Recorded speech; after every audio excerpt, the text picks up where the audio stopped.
Welcome to the Next Step Podcast with Jay and Brad. Wait, I'm Brad. I'm Jay. I'm an act. All right. Dude, 20 episodes in 2020. That was the last time we recorded. That's the last time? Oh my gosh. What's the date today? Oh, it is December 28th. What year? 22. We're a few days away from 23. A little bit of a break. Well, we didn't quite meet our goal of 20 episodes. Yeah, I think we even claimed in that. We said, we're going to do 20 episodes in 2020. And we did one. That was the only one we did. That was the only one we did, yeah. So a lot happened, though. A lot happened. What happened? Jeez. So when did we record that? That was like January or February. What was that? Pretty beginning of the year, right? Let me see if I can pull it up here. It had to have been in January. It was February 14th, 2020. Oh my God, so Valentine's Day. Yeah, we were talking about step one, which we're going to talk about today. Yeah, wow. But what happened? Within a couple months, the whole world fell apart and changed. Literally overnight. Dude, legit, we recorded that. A month later, within a month. I went to Mexico. Yeah, at the end that's of right, February. you were riding dirt bikes. I'm in Mexico. There's this virus floating around. Yeah. Traction on social media in China. It was all about China. Right. Just showing videos of riots and stuff. Yeah. That's it. Yep. And then it hit. And then it was like, dude, are you going to be able to get home? Because they were shutting the borders. Right. I thought I was going to have to ride my dirt bike over the border. You were doing a Baja ride or something? We mapped it out through Arizona, had to ride over the fence and get home. And this big truck's there. I'm so glad I didn't go on that. It's like, he's not going to make it home. My wife's texts me BYU shut down. The kids are coming home from college. When are you coming home? So we called it short, the trip, and boom. And then guess what? I was literally knocking doors in the high desert of California. Fast forward, a lot of stuff happened. Yeah. Had a fourth baby that year too. Fourth baby. Fourth child. Both those kids graduated college. Oh my gosh. And that's huge accomplishment. I got a couple more gray hairs. I'm hoping these headphones covered up. We're on camera. We'll get Lexi to dye those. So welcome to we're doing, if you're listening to us on audio, we've upped our game a bit. So hopefully this audio is a lot better. Yeah. Brad's got a setup. It's official. If you follow us on Instagram, you'll see it. It's pretty sweet. Well, not only Instagrams, you got to get on the YouTube because this is going to be on YouTube, and we are loyal. The reason we went back to this was I made a mistake and I went and read some reviews. They say never to read the reviews. I know, but I was just kind of. It's been 2 years. I'm we kind of retired. We did a good thing, and then I read some reviews. Why don't you hit the mute button on that guy, and he can mute you if you do that. Just go that. Yeah, okay.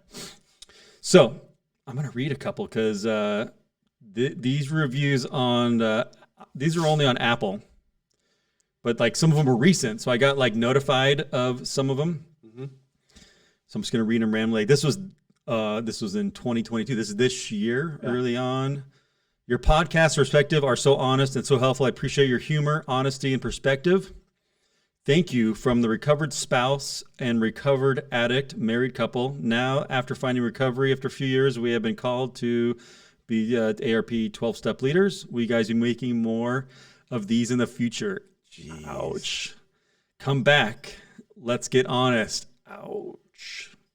This podcast for anyone I love so much. Plus, I'm married to a surfer that could be buddies with these guys. Oh, all right, let's go surf. Where are y'all at, dude? Look at that one. Where are y'all at, dude? So I read these and I was like, and then I opened up some emails. I opened up the email that I have an open email for 12 steps to change at gmail.com. Oh. And then boom, boom, boom. I was like, I felt a little guilty. But there was a lot going on during that time. You had some transition, work, 5 jobs. 5 different jobs. And from 2018 to 2020. That's what I was saying. I ended up back in the door-to-door game, so selling alarms with a local California company as well as solar. And I was driving 2-3 hours away when all that happened. And my wife was pregnant, with our 4th kid. So it was, and then the riots were happening. It was a sketchy time. And let's be honest, we might have been canceled off of much of the media platforms by sharing some what could have been perceived as confidential perspectives. Yeah. Just questions. Now I think it's come full circle. Asking questions. Yeah, it was crazy. I had been off social media too, so I think I had just gotten off, or maybe I was getting on. I was on and then I got off later that year, at the end of the year. If we're going to be honest, you've I'm been back on and off a Yeah. few times Yeah. It's over the part of years. life. We have a whole episode, I Yeah. think, when you went off. Yeah, so I think I was back on. I was off during the beginning, and then I got back on to help me with recruiting, and it worked. I got a ton of recruits, and worked with another buddy that has a big platform in Orange County to help us with recruits. But then I got off because it was too much. Like I just kept seeing the news, and it opened up a lot of like I think my biggest fears. It was an interesting year. Like I think even to this day, I mean, here we are almost 3 years later. I feel like I'm just finally recovering from that like fight or flight reaction of that. You know, I think a lot of addicts felt that. A lot of people felt that way, but especially if you have past trauma, especially if you've lived with addiction, when that happened, you know, at first it was calm. It was like I was really nervous. And then a couple weeks in, I was selling alarms. I met this lady who had just lost, it was pretty tragic. She lost her 22-year-old daughter to cancer. And she was a super, like, raised in a Baptist preacher home. And she was really religious. And she came in and let me come in and talk to her about our product. But then we ended up talking more about her loss. And this was like 3 weeks into the, like, shutdown. Like, and I was really nervous. I told her, I was like, hey, I'm nervous to bring home anything to my wife. Like, you know, should I be doing this? Should I not? And she said a prayer over me. I'll never forget it because we prayed together, and it was crazy. But she prayed for me to be protected from the virus and be able to provide for my family. And then when I left, I felt inspired to help her get GoFundMe started. You know, 'cause she couldn't even afford the funeral and stuff like that. And dude, I think we raised like 10 grand in like a couple hours. Pretty rad. Like, so it was a rad experience. And, but I don't think even though I was able to continue to work and have that mindset, like, and not be crippled from my anxiety or my past, like I didn't fall back into addiction. I still had this underlining, like, kind of cortisol level that was higher, if that makes sense. Everyone was kind of stressed. Yeah. Well, there's a great amount of uncertainty. That I feel like eventually maxed out towards the end of the year. And I had like a mental breakdown towards like July. It was pretty rough. July, what year? The same, 2020. Like by the like I was working a ton too. I was working like 80, 90 hours a week, which for me that's a lot. So on the outside, I saw that going down. Yep. I'm like, probably best we're not recording right now. Mm-hmm. So then Everything happens for a reason. I don't know. So here we are, we're back. We're back. A couple changes. Like I said, we're on video now, so you're going to see this on YouTube. So if you're listening audio, please just go on to YouTube. 12 steps to change. We'll have a link on whatever our stuff is. We're not very good at this, but just like they want you to subscribe and like, and that way we can get this message out to more people. This is going to be on YouTube now. It'll be on YouTube, and then all the audio podcast as usual. Yeah, Santa brought me an expensive camera. Yes, I'm looking at it right now. Hopefully I look good in it. Yeah. Heard you consulted with Santa. Anyways, go on. Santa's helper. Santa's helper. Okay, Yeah. cool. I don't have a direct line to Santa yet. Okay. Working on it. Couple other changes. One of the motives, if you're an OG listener, one of the big motivations of starting was to really defend a faith that we're a member of. Yeah. Because at the time, there's most of the podcasts at the time were like anti our faith, anti-Mormon religion. Yeah. Mormon, yeah. And I'm like, this is just lame. Like, where's the People others? that started maybe positive, but then they left. Yeah, they were just like, they were finding cracks and just really tearing people apart. And sadly, a lot of people in addiction, like I'm the normie outside looking in, like you question everything, and try to find fault and all these things. And so I wanted to provide a counter to that, as well as these amazing recovery stories. Yeah. Well, since there's been quite a few faith promoting podcasts, so I don't think we need to do that anymore. We can turn you on to others. And then what I also learned is that I speak to other pastors and other faith leaders. If you're talking about addiction, they don't give a crap about what church you go to. Yeah. Like, let's get you health. Let's get you spiritually and mentally and physically healthy first. Yeah. And then we can work on the rest. Yeah, I always said that. Like the 12 steps are like a backdoor to like spirituality. A backdoor to like Christianity, a backdoor to finding faith in God, something that you believe in. I know in like AA, they really separate it as far as like a higher power, and they don't define it. Why do they do that? It's just for the masses, so that way more people. I mean, how did it start? Is that how it started? The history of it came from, and I think we've talked about this before, but Bill was going to like the Oxford group, like a men's group, and it was definitely a Christian faith, group, and that's how we got a lot of the gospel principles from that. And then I think when it blew up, and it was about 100 members of AA at the time, 50% of them, somewhere like in the half, like literally half were like kind of atheists, and the other half were these Christians, or like newfound Christianity, or born again, if you want to call it. And it was voted upon, and he wanted to have Christ and God in there, and the other half didn't. And I think it worked out the right way, obviously, just because more people are open to it. Like Right. if it was in your face about God and Christ, a lot of people had resentments towards God. Yeah. Especially if you go through heavy addiction, you get to a place where you've turned into such a victim that you're like, if God's real, why isn't he saving me? Right. And those normies that don't understand addiction, we don't know what to do. We don't know what to say. Yeah. We would probably say the wrong things. Oh. Just stop. Why can't you just stop? Yeah. Like, just quit. Like, even in recovery, it's hard to, like, in the beginning when someone's new in recovery, like you turn into this enabler in the beginning because you want to go, not an enabler, but more of a codependent. You want to go like save people right away, the 12 step, right? And share. And you have to that's a skill set you have to learn even when you're an addict in recovery, of like what to say and how to say and what's the right terms. But what I learned is I don't have the right word. I don't have the street cred to be that straight up. Yeah. So I mean, you have enough to say it, but like there is magic, and I tell this to everyone, because I still don't. Only way I can understand it is like it's a spirit, right? It's God's like plan. It has to be, because I've sat in rooms like where I've watched a loved one speak to the addict who's like really in the depths of heroin or alcoholism, and that person has like an actual connection with that human, right? Like most of the time, it's their whole life. It's a family member, right. And it doesn't work. And you're watching, and then all of a sudden I or someone else in the program who's got recovery will speak, and then it's like this connection. And that's, once again, that doesn't make sense. It's kind of backwards. Well, I believe it's not magic. I do think that's God working in it. Of course, yeah. And so that's why we are going to be faith promoting, but not so much on a specific denomination. So our news will be a little more generic addiction news and stuff like that. Yeah. Does that sound good, audience? I like that. Tell us what you think about that. So I got a couple news things that I thought I'd share and get your thoughts on it, Okay. addiction related. So this is brand new this year. FDA fast tracks review of overdose drug naloxone. Am I saying that right? I guess. Naloxone. Naloxone. Have you heard that before? Okay, that must be a new it's one. For use without prescription. So you just go buy it. Pharmaceutical nonprofit was granted priority review from the FDA to make inexpensive like a overdose Suboxone? reversal drug. It's probably like a Suboxone. Oh, no, reversal drug. So it's like a Narcan. Yeah, that's what Maybe. I thought. Because Narcan's the main one. Yeah, Narcan, but it's gotten so bad that fentanyl is cut with most of the heroin or opiates now, especially if it comes through Mexico, that the Narcan doesn't even work. They'll have to use Narcan's this insane injection thing. I think it's either intravenous, like as far as like they shoot it into you, or it's a nostril spray. And it's gotten to the point over the last several years where where one can of Narcan would bring someone back from a full overdose death, and now it's like 3 to 4. Wow. So maybe that's something to do with it. I don't know too much. I'm out of the drug game. Opioid addiction. I mean, it's crazy. We're past the height of it. Like when doctors were just handing out pills like candy. Yeah, but it's studies, it's not like it's any less deaths or things like that, right? One of the things that I looked at, it's crazy. Here's it's a New York Times article.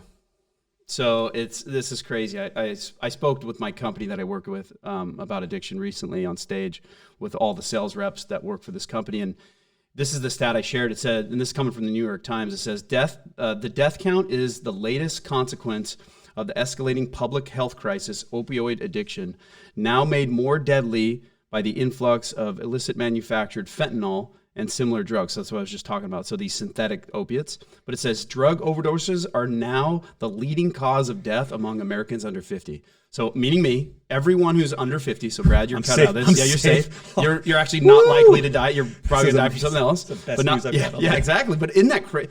Like we're more. I remember speaking to this to a bunch of Mormons the other day too, and I was saying like, listen, if you're under 50, you're more likely to die from an opiate overdose than a car accident, than heart disease, than cancer, anything. Yet how many people are like, get a helmet on, put your seatbelt on. Yeah. And we talk about, that we drive down the freeway, get her ticket. Yeah. Slow down, loud mufflers. But that is still. Yeah, it's pretty gnarly. I don't think it's like unbelievable. Like we believe it, but it's hard to believe. But yet ask a few people around and everyone's kind of affected by this drug. Yeah. Addiction's crazy. Powerful. Yeah. Do you know what California sober means? California sober? Never heard this? You're sober in California? No. So like, what does being sober mean? Someone says I'm sober. They're not using mind-altering substances. That's what I would think. What about food and porn? And Yeah, see, yeah, it depends. If you're going to like a secular AA, NA, all these different anonymous groups, they're to that one. Most people though, if you get like a solid recovery, it's still all mind altering substances, minus things like caffeine, cigarettes, and things like that. But as far as everything else, like alcohol, drugs, that's the generic alcohol, definition, drugs. right? Yep. Like mind altering substance. So you know who Demi Lovato is? Name sounds familiar. Yeah. Oh yeah, famous. Yep. So this news article, she's now sober, no longer endorsing being California sober. I had to go Oh, so she coined, or there's like a coin. Yeah, you go to Urban Dictionary and you look up California sober. Basically means I smoke weed still. Okay. So she was a lot of people like that. I hear big proponent of that. Yeah. But then she said in a March interview, she told that I think the term is best identify as California sober. I really don't feel comfortable explaining the parameters of my recovered people. I don't want to look for my parameters. But now, however, Lovato sees things differently. They posted on their Instagram story December to disavow their California sober ways and went on to say sober is the only way to be. Wow. Yeah. I like that. Sober. So no mind altering substances. Sober. Yeah, sober. I like that. It's like better than partially sober. But a lot of people do that. Like if you come into the program and opiates are your thing, like painkillers or prescriptions, like you'll still usually hold on to 2 or 3 other things that aren't that, right? And some of those things could be cigarettes, pot, or things that may not kill you in the short term, but long term have a ton of negative effects.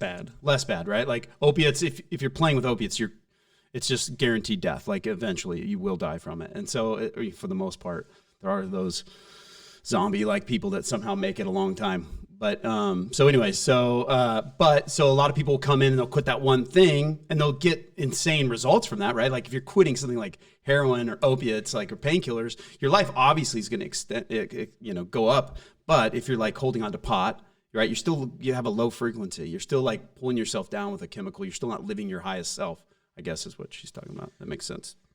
That's cool. That's what I thought, but I'd never heard that before. California sober. I'm like, California sober? We do what? Yeah. I like that.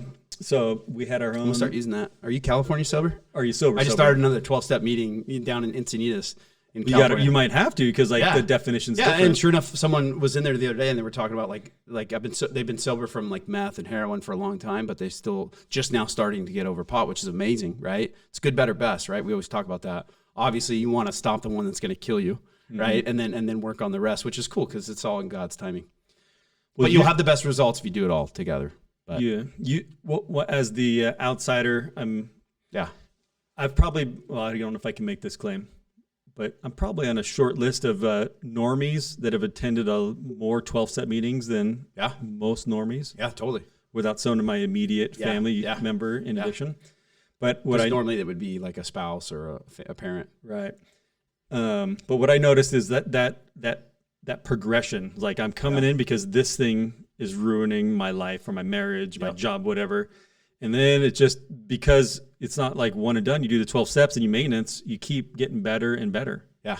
And these same 12 steps help people, get off less harmful substances, food, eating healthier, doing social more media addiction, like social media. Like it's fine. It allows you to open, like I said, allows you to get to, like, first, once again, if you're debilitated by alcohol or drugs, right? Like to the point where you're a zombie, because that's where it goes. You end up turning into like a slave zombie. We all see it on the news, or if you have someone in your life, they literally are just in survival mode. It's how to keep from detoxing all day.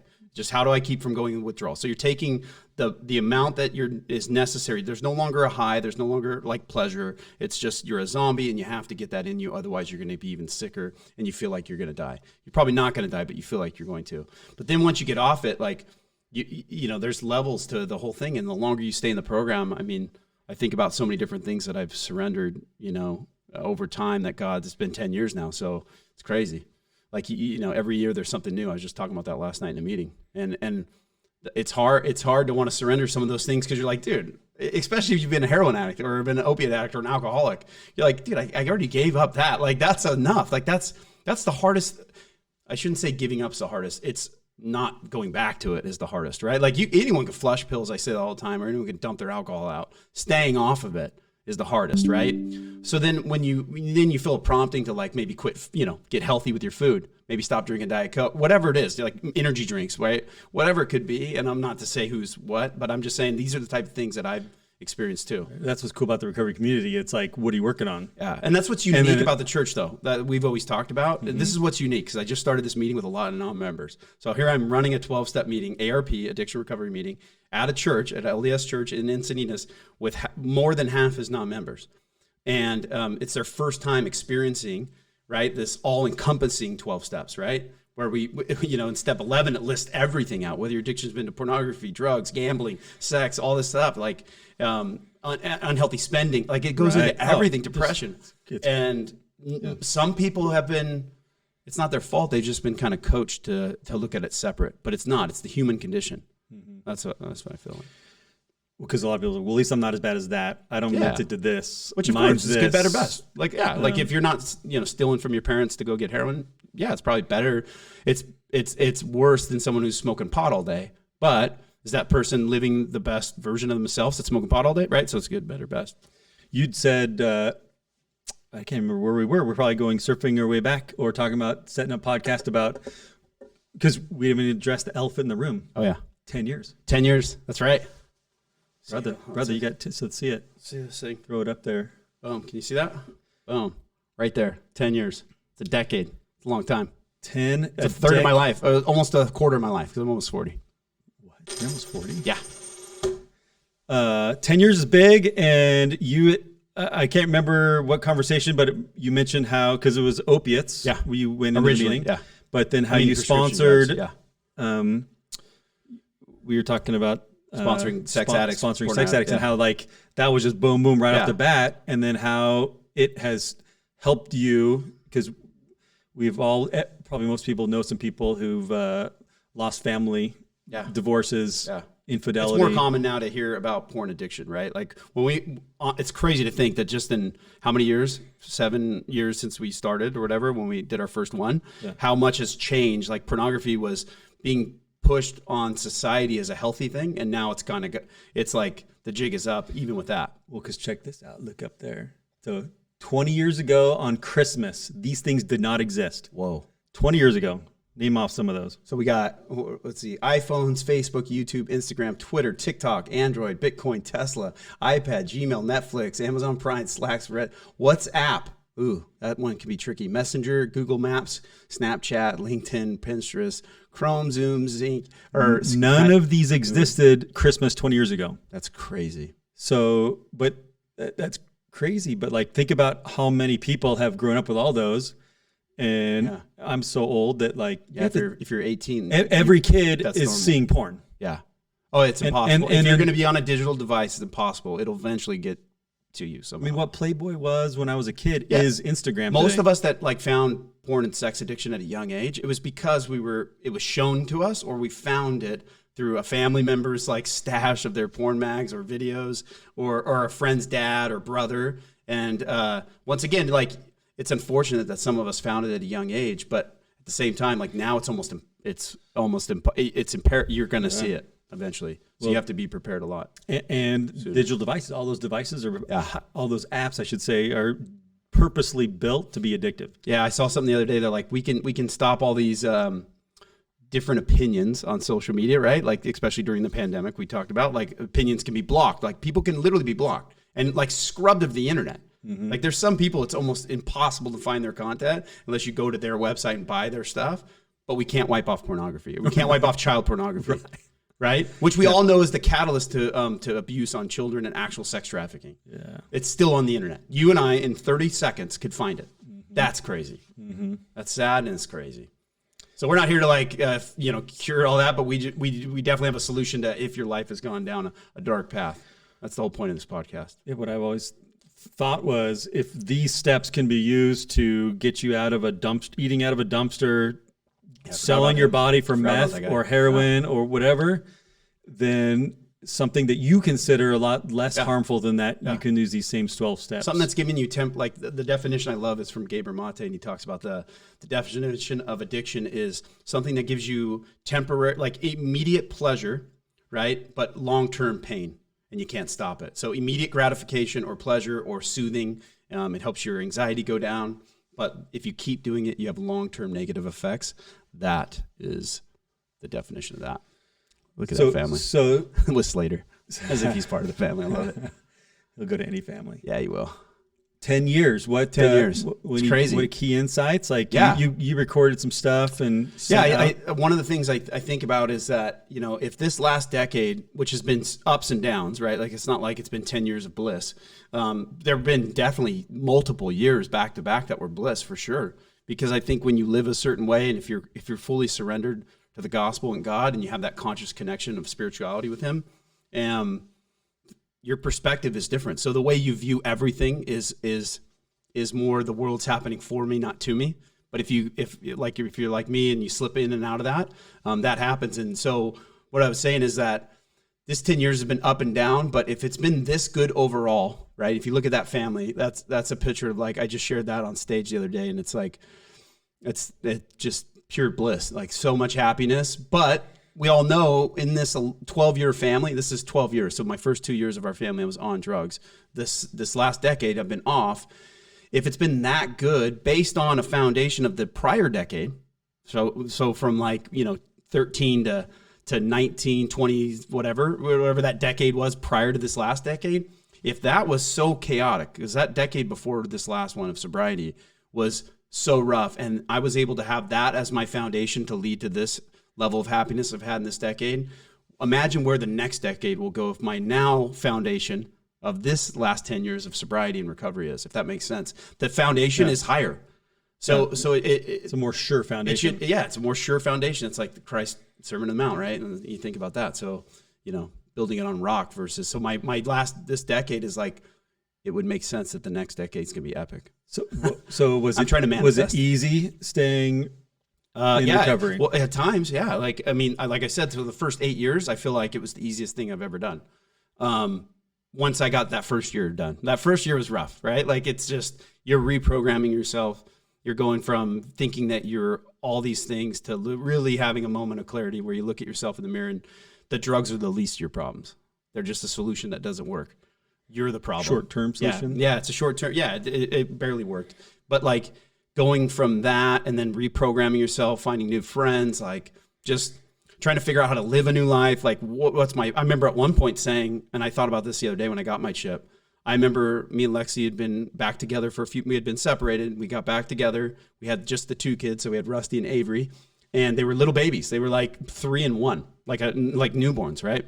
And we were living in Whittier, California, which is an hour away. We'd drop them off at my mom's house down the street here in Laguna, Miguel, and then go to a meeting in San Clemente, pick them up, now wake them up at 10 o'clock at night. They're crying, and get them in the car and drive back to Whittier. And I remember after around like a few months, 6 months in recovery and getting maybe my chip, I remember feeling so much gratitude that I was alive and sober. Like I remember driving like it was yesterday. We're driving past Disneyland on the left side. And I remember, and I'm in the carpool lane, and the babies are kind of just asleep again. And I'm looking at Lexi, and I'm like, I'm just so happy I'm sober, and I have you back, and I have our family back. But I'll never, ever, it's kind of a bummer that I kind of blew this whole like church thing. I'll never be able to help anyone ever again.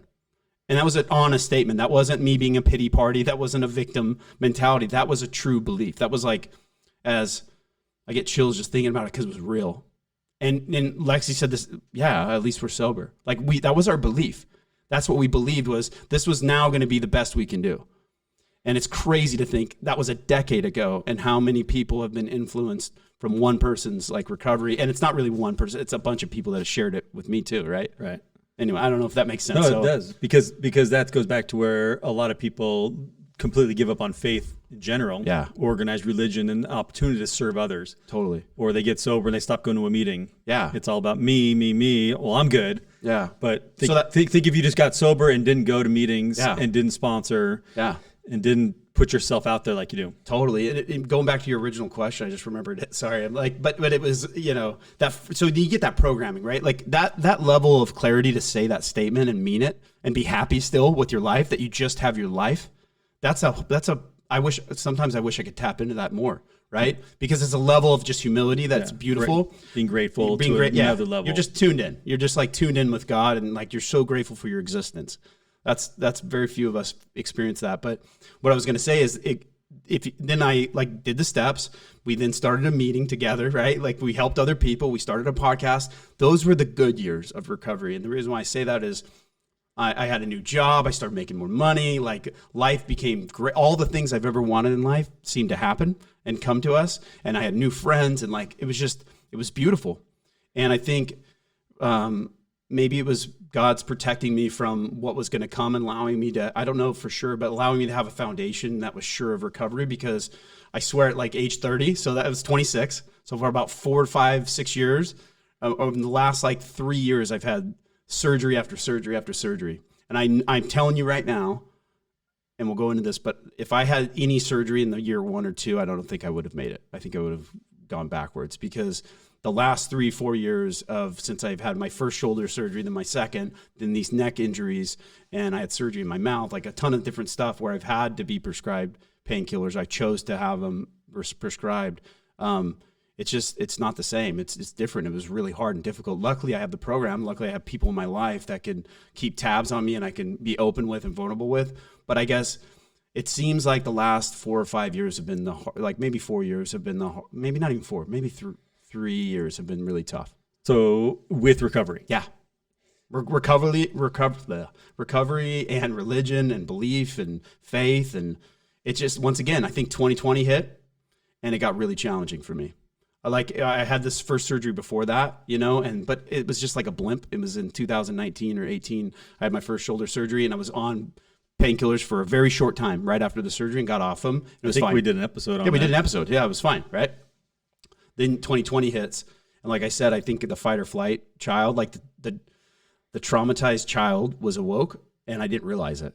And church was shut down. So like all the normal things that you normally plug into to get, especially meetings, remember meetings were Zoom all of a sudden, and it was like, it's just not the same. It's better than nothing, right? This podcast is awesome. But if you were here in the room talking with us, it'll be even 10x, right?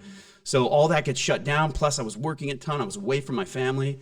And it was easy to lose the foundation that had led to so many happy years in recovery. And it didn't take very long. So what kind of things did you? Not going to church. That's okay. Like, listen, yeah, we all felt, we have a church, luckily, that was like, hey, it was already moving towards a home church and this, that, and the other. But that lasted about 2 seconds. I had 3 little kids at the time. My wife was pregnant with their 4th. Like, it's just not the same. Like when you have to run, especially when you have a foundation of mine. I don't have religion in my foundation. It's very easy for me to go back to like just being a heathen, if you want to call it that, like just going back to being normal, like in the world, right? Worldly. Yeah. When I say normal, I mean going back to like no praying, no reading the scriptures, no caring about talks. It's not that like I want to defile God or I'm anti my religion anymore. It's just you fall back in your old ways. Scriptures talk about that, right? Mm-hmm. Pride cycle to a degree, but it wasn't even a conscious thought. It just happens. And it can happen even when I'm going to church, like, right? Like, let alone when it gets taken from you. Right. And then on top of it, you don't know what the future is for your kids and yourself. And then is the world going to shut down? There were riots. People are like getting beat in the street and not getting arrested. Mm-hmm. That's scary. Mm-hmm. I was driving to these like very, very intense part of towns where these riots were happening, where they were lighting the Walgreens off across the street from me, literally lit it on fire when I was selling an alarm. It's pretty intense stuff.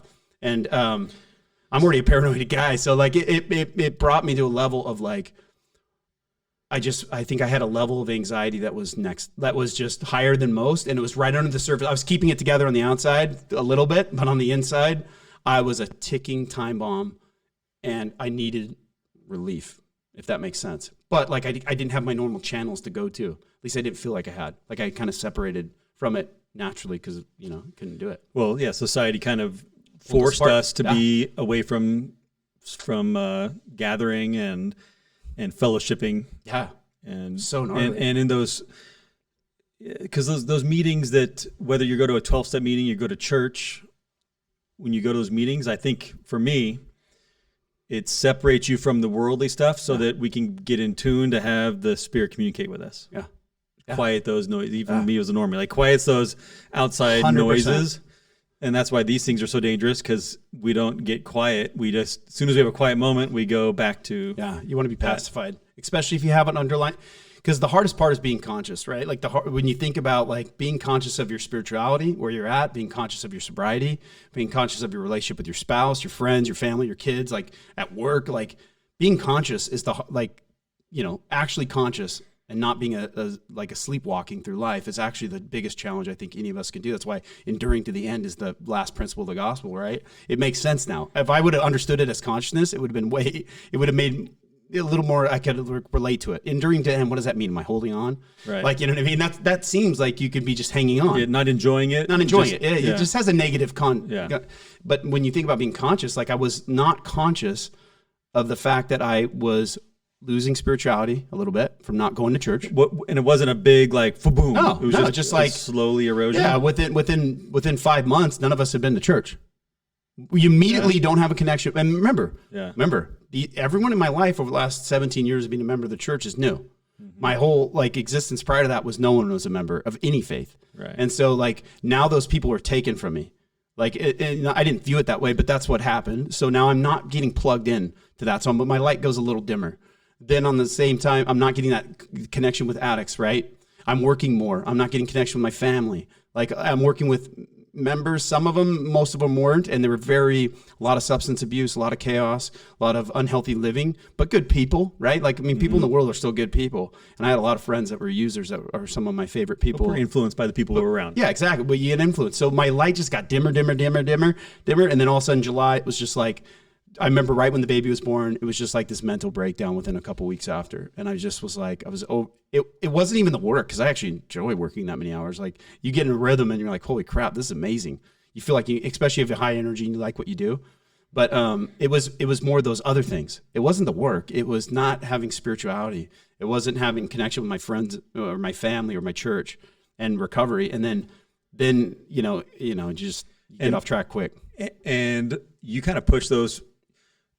As a friend, you kind of push those friends away. Like not personally, like it wasn't on purpose, I don't think. I don't know if it was on purpose, but it just felt like, I don't know how to describe it. Yeah, it was like I said, I was unconscious. Like it was no different than if you see. It was harder to be a friend. Maybe that's a better way to describe it. Yeah, like when you see an alcoholic, right? Like someone who's using, it's hard to be their friend. It's hard to be in their life, right? Because it's just you're watching. Well, sometimes it's really fun, and other times it's hard. It's not consistent. If they're at the end of if they're like into the major part of their addiction, you don't want to be around them. It's too much. Mm-hmm. But they don't really they don't know that. Mm-hmm. Like you think that they understand that, but they don't. They're in their own world. Mm-hmm. And when you're living in trauma or have that cortisol level spike and you're in fight or flight, you don't realize how you're affecting other people because you're just trying to survive. And I'm not like, I remember hearing stuff like this before. It's not like this is something new concept, but I remember thinking people that talk like this are crazy.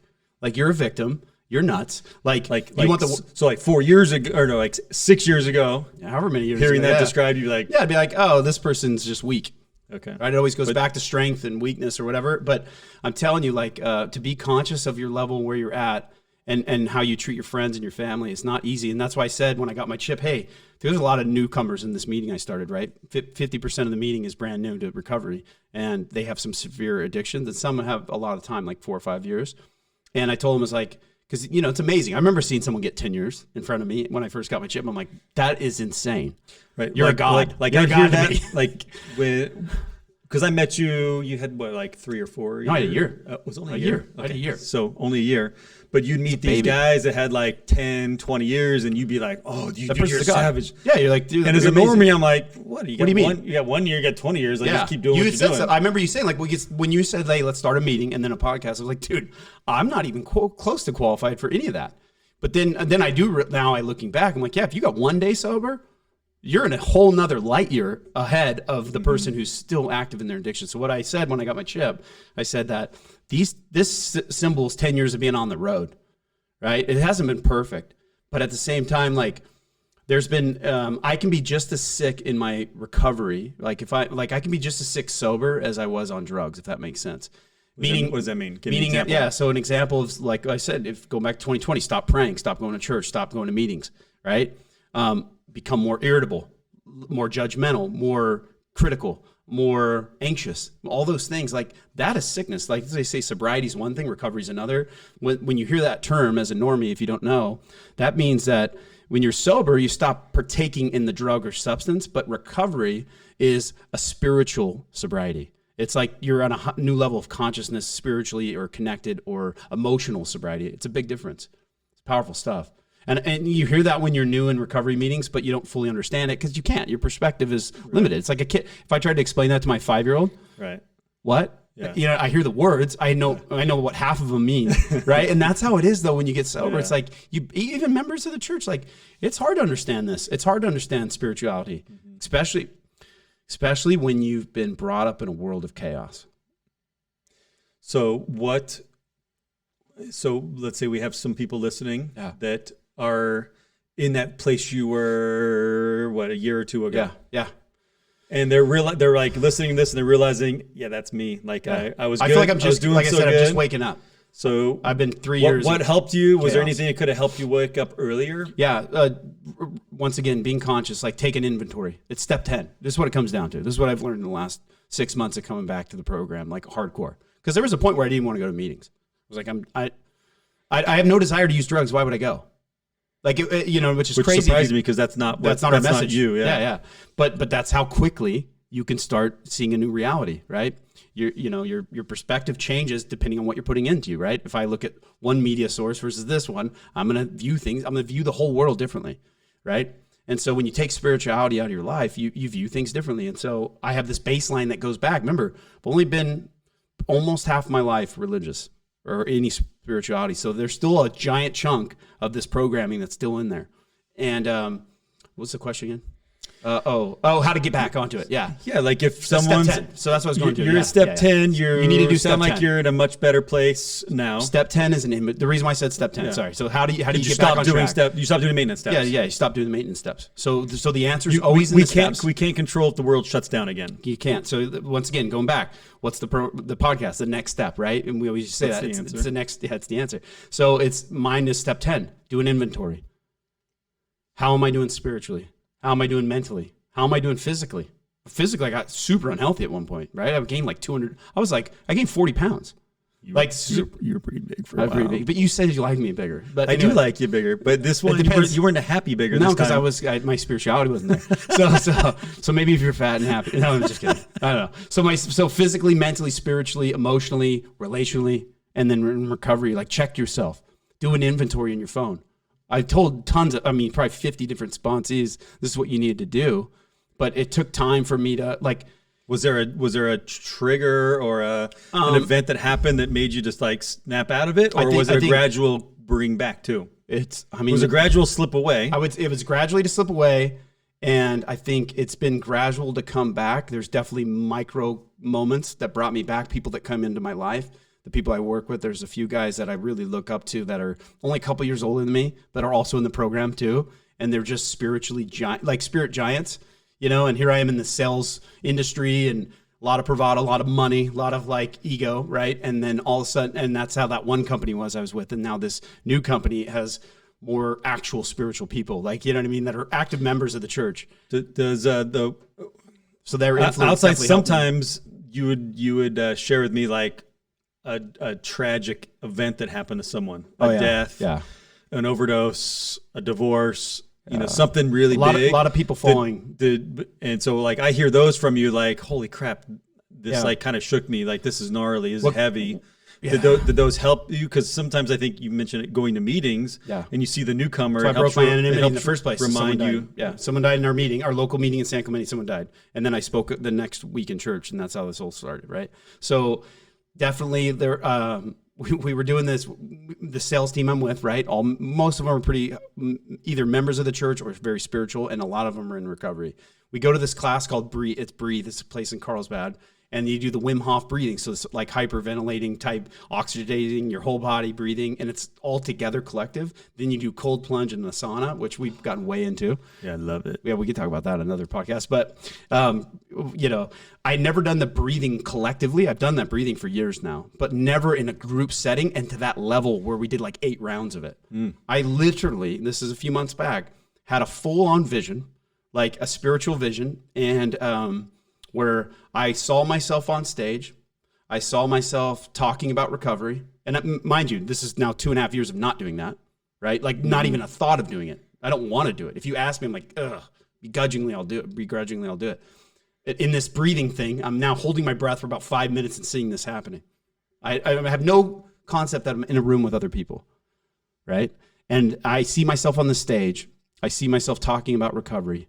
And I'm like, oh, that's me. I'm talking about recovery. Interesting. Okay, I must be at a high school again. I must be here. I must be there talking about recovery. Then all of a sudden I realized I'm wearing the company clothes. There's a symbol of my company that I work for, the solar company I work for. And those are the people I work with. Boom, I wake up. I look over to my boss, manager, that's a friend, and who's also in the program. And I look at him, we come to after the class, I look at him, I know what I'm supposed to do. I know exactly why I'm here.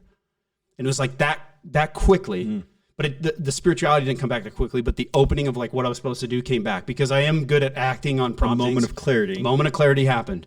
I then tell him, I then tell two of the other leaders, they're like, I say, hey, I want to start a 12-step meeting for our company. We know people that have at this place. At this giant corporation that is not really. No. You told them right there at the we're all breeze like, place. yeah, we're about to get in a 38 degrees ice pool, and I'm telling them this, and like 20 other dudes. They're like, yeah, shut up, I'm trying to get in this water. Yeah, they're looking at me like I'm crazy. Everyone had visions of their own thing, but this was mine. Okay. And they all support it.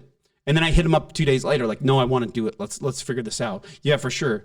Guess what? The next week, so 2 to 3 weeks later after that, two people died. One was an accidental overdose with a bunch of other people that worked with our company, who was a young kid, 24, super amazing, never touched drugs, but he drank, and he hung out with people who did. He accidentally drank a bottle full of drugs that he didn't know was in there. And then the other one took his own life with 2 kids. He was 26 years old. And so then it was like, okay, this is what I need to do. And the spirituality just still didn't come back right away. So what did? I started going to meetings, right? I started doing it step 10. I'm starting to pay attention a little bit more, talking to my sponsors again, talking to people in my life that are in recovery, and then start the meeting. And within the last 6 steps, so 6 weeks, within the last 6 weeks of getting these meetings started, I was able to slowly remember how I got to where I'm at. You know what I mean? I have a remembrance. That's when I learned the gospel when I was 19. It wasn't new information. It didn't feel that way, at least. To me, it felt like remembering.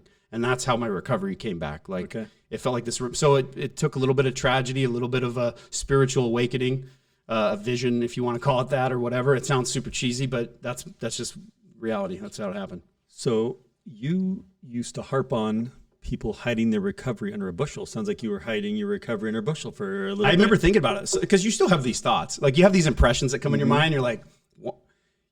I would be saying, like, I don't want to help. Like, I got to the point where I'm like, I just don't. I remember saying this out loud to Lexi and other people. I'm just so over. It's a lot. If you've been in recovery and you're in church callings, it's a lot. And after a while, you're like, dude, I just don't want to. Like, people were still coming into my life and asking for help. I didn't want to sponsor anyone. I'm like, dude, I'm done. Like, I don't have the answer, because I started to realize in 2020 how human I still am, and how, like, I don't have all the answers. I'm still not cured and all this stuff, which is great to have that knowledge. But I'm like, I'm just done. I don't go to someone else who has the answers. I'm done being that guy.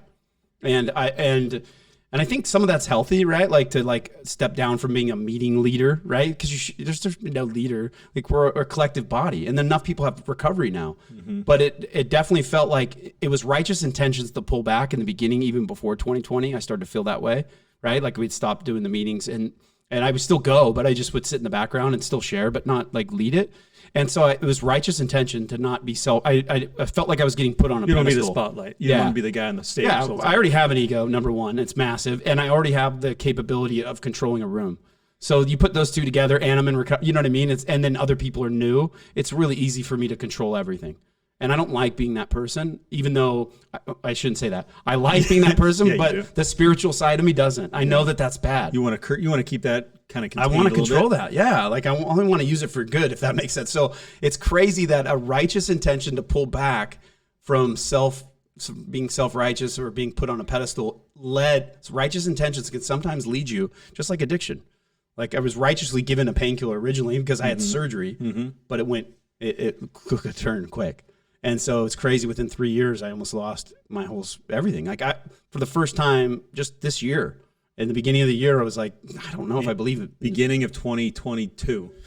Within the last 7 months. Yeah. Okay. Within 8 months, I was saying to myself and out loud, I don't know if I believe in the church. I don't know if I believe that there is a God. I don't know if I believe that Jesus is real. And this is authentic. And that's a hard thing to say out loud, especially when you've had the conversion. Wow. Yeah. I didn't even plan on talking about that. But But we've had a lot of discussions. I have had spiritual experiences. Yes. To say that out loud, knowing that you know it. So I'm not denying it. Yeah. I'm not saying those are. Yeah. But that's how dark it got to, if that makes sense. No, it was scary, and that was scary because I have kids, right? And I know the church. It's clear the catalyst that changed my life, right? The road split, and I went one way, and it led to everything I have, which is great.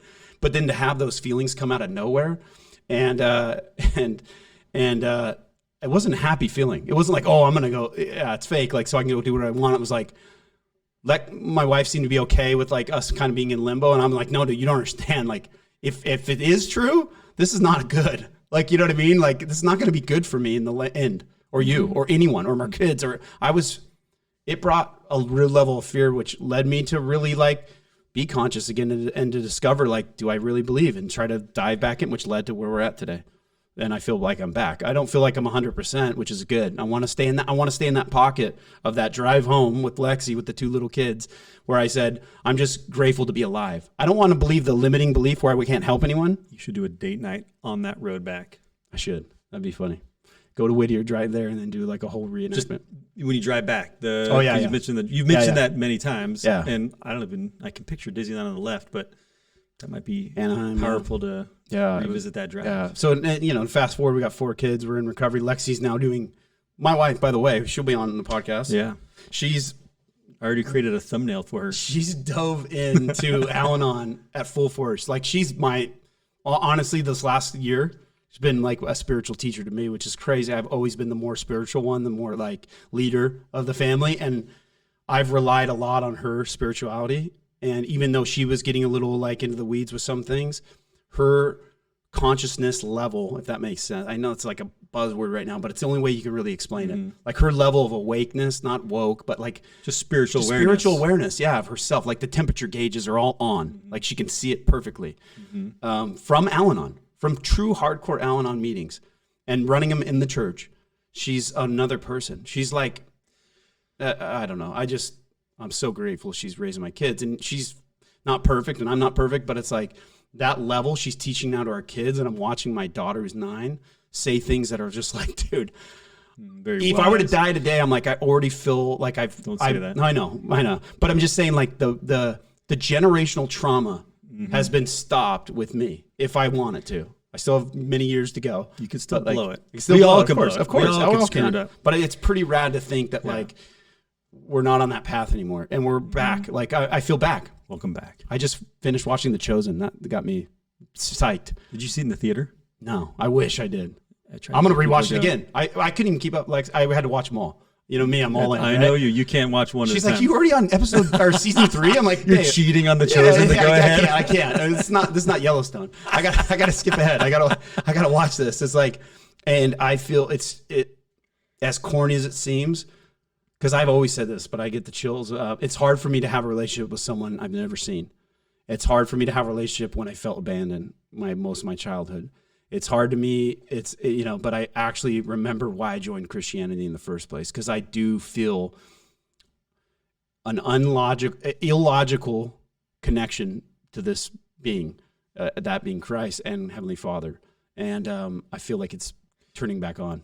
I'd say it's logical, but this goes back to the beginning of why the world can't explain it. Why I wanted to start this was I feel that there are predators that are preying on weakness in that vulnerability to get clicks and likes and followers and promotions and money. A lot of junk out there, and that's sad to me. Like take someone in a vulnerable spot and go, sweet, I can capitalize on that. I read a lot of books that were kind of not dogging Christianity, but more like, hey, this is why Christianity is so easy and fallible, right? Like, you know what I mean? Like, it's got a place. It's good. And whether you're in our faith or someone else's faith, like they all claim like everyone's leaving the faith. No, there's a faith crisis in the world. Yeah. But this is predicted in the scriptures. Which is crazy. This is predicted in the scriptures. This would happen. And we talk about all the time, like it has to be true. All the things they're finding out, like science is coming. I mean, they've now even. I want to know, what's that last one you told me? You didn't send me the video. I'll send it to you, but it's Sodom and Gomorrah. Sodom and Gomorrah. They found actual sulfur.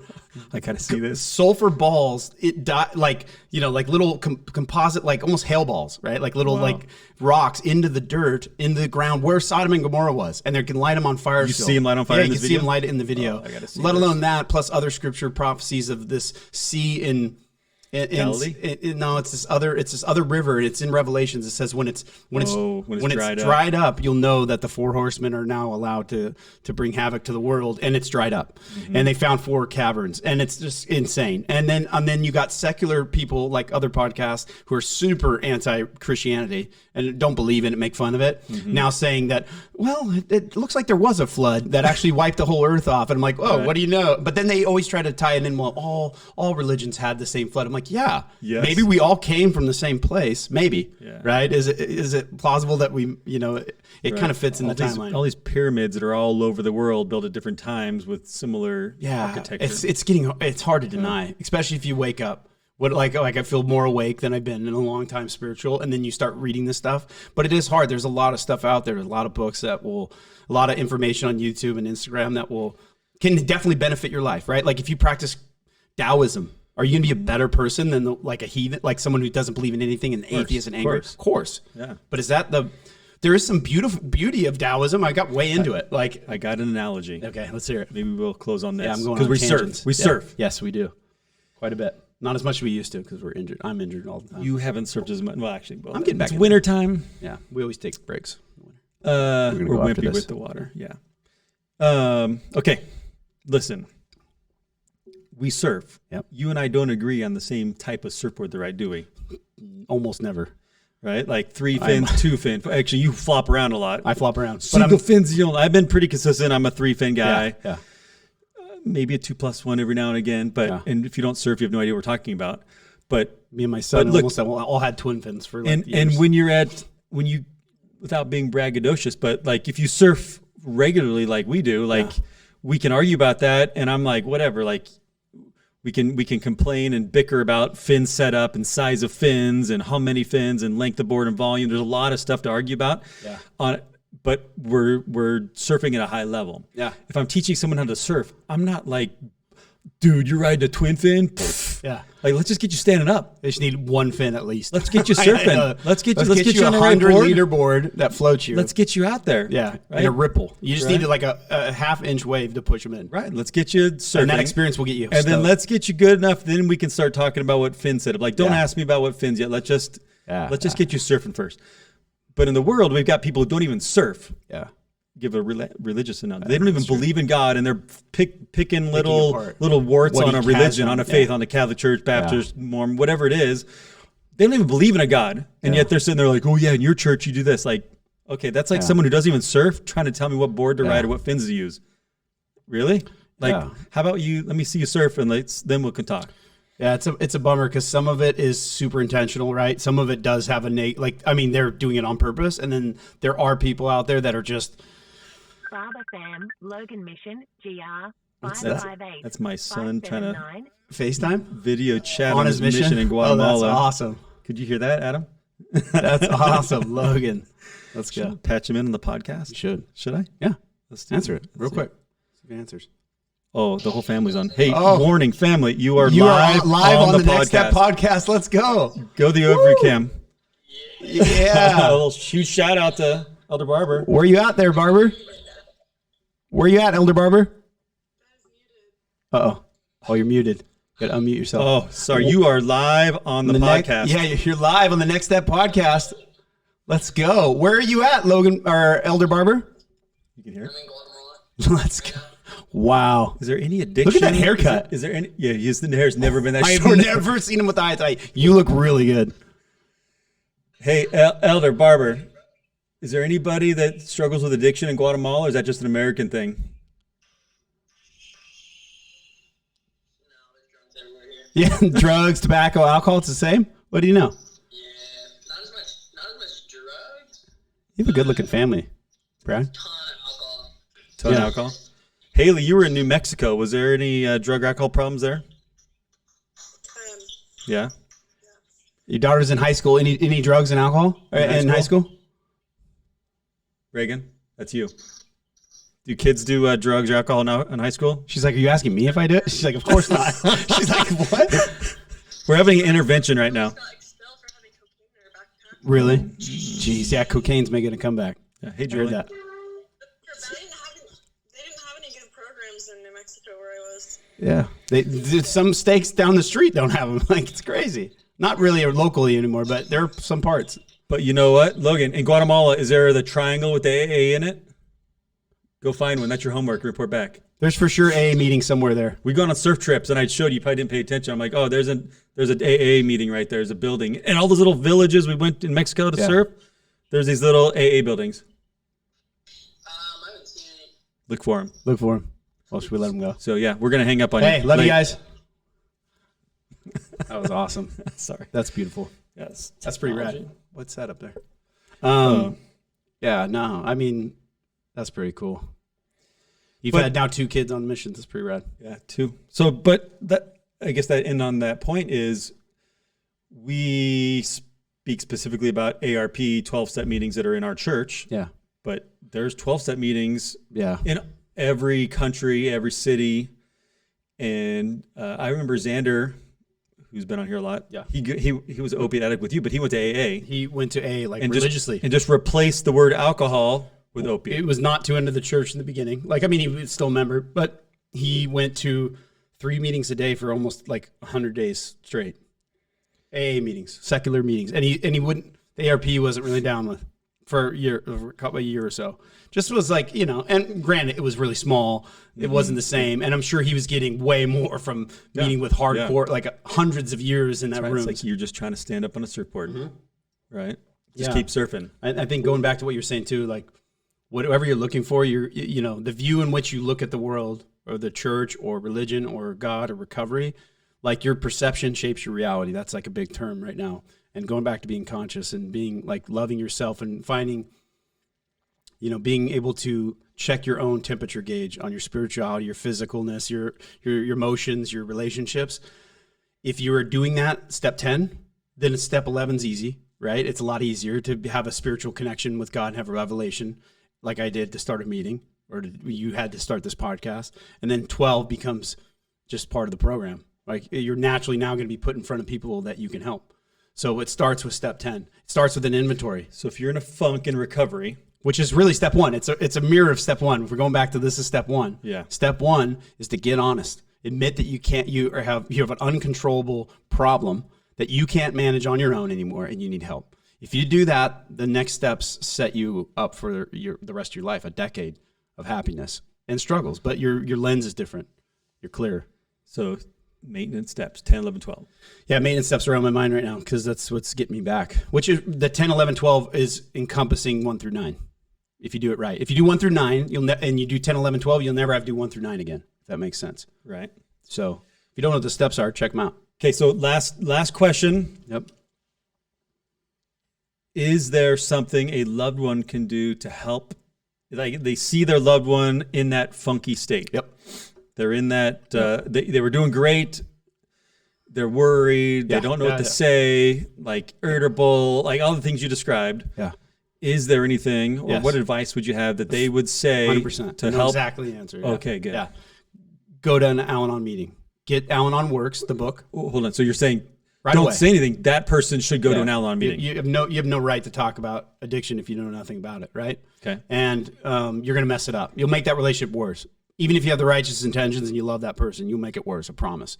Because that person's a mess. They're going to suck you into their mess. You're going to be a mess, and now everyone's a mess, right? Everyone's got crap all over them. Okay, so go look up online, find an Al-Anon meeting, right? what if they're not an alcoholic? They're a porn addict. I don't care. What- Go what to if an they're Al-Anon a meeting and then drinker? replace whatever it is they're doing in there, because Al-Anon's going to all talk about drinking. My spouse is different than all those people. Yeah. Well, then you got a real see there. You're part of the problem too, right? Yeah, because you think you're terminally unique, your husband's unique, or your spouse or whatever. Go to an Al-Anon meeting. Get Al-Anon Works, which is their big book, right? $12 on Amazon. I know, $12. That's all. I mean, you can't even literally buy a lunch with that $12, but you can buy a book that could change your life. Okay. And then get a sponsor and start working those steps. If you really want to help that person that you love, friend, relative, coworker, with their addiction and recovery, you must If you really want to, I'm saying, everyone says they want to help. I don't mean helicopter helping, But where I don't you fly have. over But I and don't just have the problem you do. flash it. Yeah, exactly. That's what I was trying to say. Is like if you really want to help that person, it's different than being a helicopter. It's like management. I read a book the other day talking about helicopter managing versus actually someone who leads people. And I've been guilty of being a helicopter. Most of us have been conditioned to be that way because that's what we've seen. Someone comes in, fix the problem, then they fly out, and then come back and fix the problem, they fly out. That's the same thing that happens with recovery and addiction. Versus going in there and figuring out, why do you want to fix the person in the first place? Are you an enabler? What have you done to be part of the problem or the solution, right? Those are the things you learn in Al-Anon. If Lexi was here, she'd tell you even more. But yeah, that's the first thing you should do. Just like if you're an addict and you think you have a problem and you're getting short-term relief from a substance that's bringing you long-term problem, I tell you the same thing. Go to a meeting, get a sponsor, and do the steps. It's the same thing if you're a loved one. And you really want to help. Like you want to make sure you're not part of that problem. Adding to it, that's what you need to do. It's great advice. So.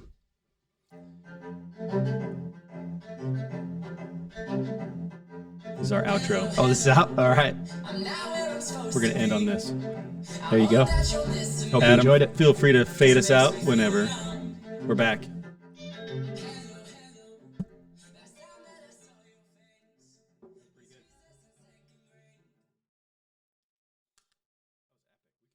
How long was that?